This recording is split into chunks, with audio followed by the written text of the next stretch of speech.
3 حاجات تعملهم في الاجازه. الاجازه مش علشان تسهر وتتسلى طول الوقت وتاكل بطيخ.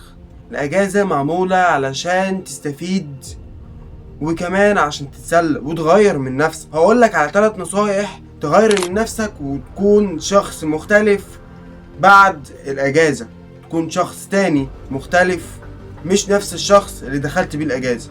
خليك معايا.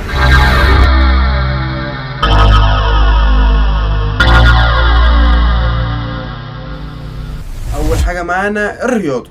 ايوه الرياضه شيء مش عادي، شيء لازم تعمله في الاجازه، سواء هتروح الجيم او هتلعب سباحه او رياضه قتاليه او كوره. لازم تعمل رياضه، لازم تروح دلوقتي تشترك وتعمل رياضه، تتابع مع المدرب بتاعك وتعمل رياضه بتحسن من ثقتك من نفسك، بتعلي من جوده الاجازه بتاعتك، بتخليك ملتزم، بتديك دوبامين وطاقه ببلاش. فاهم حاجه في الاجازه الرياضه، لازم تعمل رياضه تحسن من نفسك وتزود ثقتك وتكون شخص مختلف.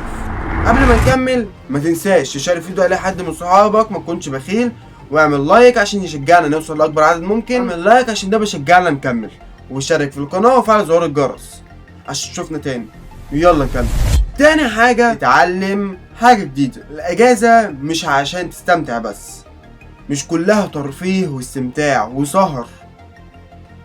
اهم حاجه انك تتعلم حاجه جديده تفيدك في مستقبلك.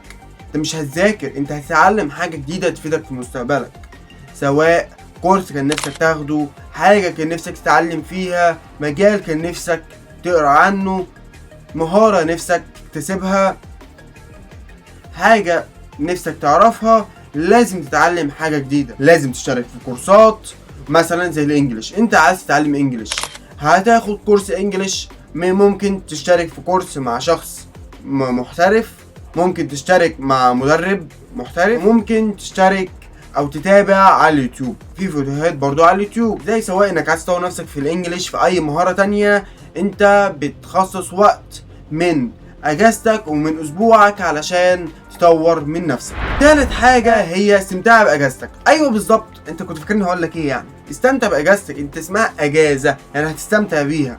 الرياضة تعلم حاجة جديدة واستمتع بالاجازة.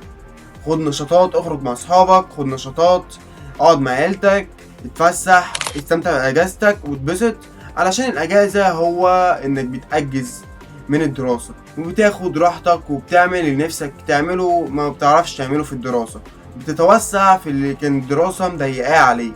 فلازم تستمتع. الاستمتاع اهم حاجة في الاجازة. حابب اقولك ان تالت حاجة دي هي اهم حاجة في الاجازة، لان الاجازة معمولة علشان تستمتع بيها، لكن الخطوة الأولى والتانية لا غنى عنهم علشان تدي لأجازتك طعم.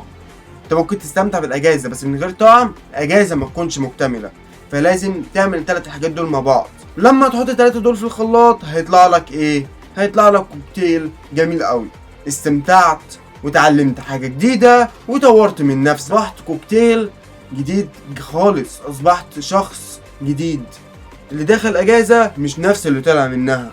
ممكن تطلع من الاجازه احسن نسخه من نفسك، وممكن تطلع من الاجازه كأن ما عدتش عليك وما تحسش بيها. لازم تستمتع بالاجازه وتكون اجازه ممتعه وتديلها طعم ولون.